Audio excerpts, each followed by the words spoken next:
ఈరోజు రాయలసీమలోని రాజంపేట ఒక అరుదైన సన్నివేశానికి వేదిక అయింది. ఇక్కడ కనబడుతున్న ఫోటో చూడండి. ఆర్డర్ ప్రకారం లెఫ్ట్ నుంచి రైట్ వరుసగా జనసేనాని పవన్ కళ్యాణ్ గారు, టీడీపీ అధినేత చంద్రబాబు నాయుడు గారు, బీజేపీ ఎంపీ రాజంపేట కంటెస్టెంట్ ఎన్ కిరణ్ కుమార్ రెడ్డి గారు మనకు కనబడుతున్నారు. అయితే ఇక్కడ మా ప్రశ్న ఏమిటంటే, ఈ ఫోటోలో ఏమైనా ప్రత్యేకతను మీరు గమనించారా? Yes, you are right. ఈ ఫోటోలో ఇద్దరు మాజీ సీఎంలు ఉన్నారు. ఒకరు చంద్రబాబు నాయుడు గారు, మరొకరు ఎన్ కిరణ్ కుమార్ రెడ్డి గారు. విశేషం ఏమిటంటే, ఇద్దరు మాజీ సీఎంలకు ఎవరి ప్రత్యేకతలు వారికి ఉన్నాయి.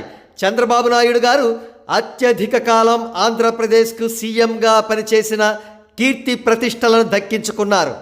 మరో ప్రక్క ఎన్ కిరణ్ కుమార్ రెడ్డి గారు సమైక్యాంధ్రకు చివరి ముఖ్యమంత్రిగా పనిచేసిన క్రెడిట్ దక్కించుకున్నారు. మరి వీరి మధ్య పవన్ కళ్యాణ్ గారి స్థానం ఏమిటి అని ప్రశ్నిస్తే, ఆయన స్థానం సీఎంల కంటే ఎక్కువే అని జన సైనికులు మాత్రమే కాదు, అత్యధిక సంఖ్యాకులైన తెలుగు ప్రజలు కూడా అంటున్నారు.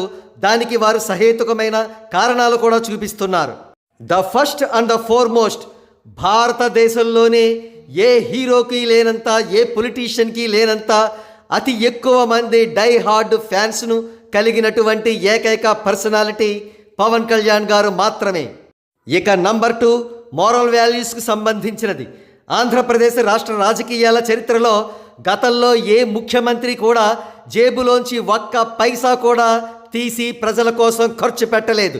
కానీ పవన్ కళ్యాణ్ గారు కొన్ని కోట్ల రూపాయలను ప్రజల కోసం ఖర్చు పెట్టారు. పవన్ కళ్యాణ్ గారికి ఉన్న ఈ యూనిక్ ఐడియాలజీ వల్లే అనేక మంది జనాలు ఆయనంటే పడి చచ్చిపోతున్నారు. దానికి ప్రభంజనంలా ఈ సభకు వచ్చిన జనాలే సాక్ష్యం.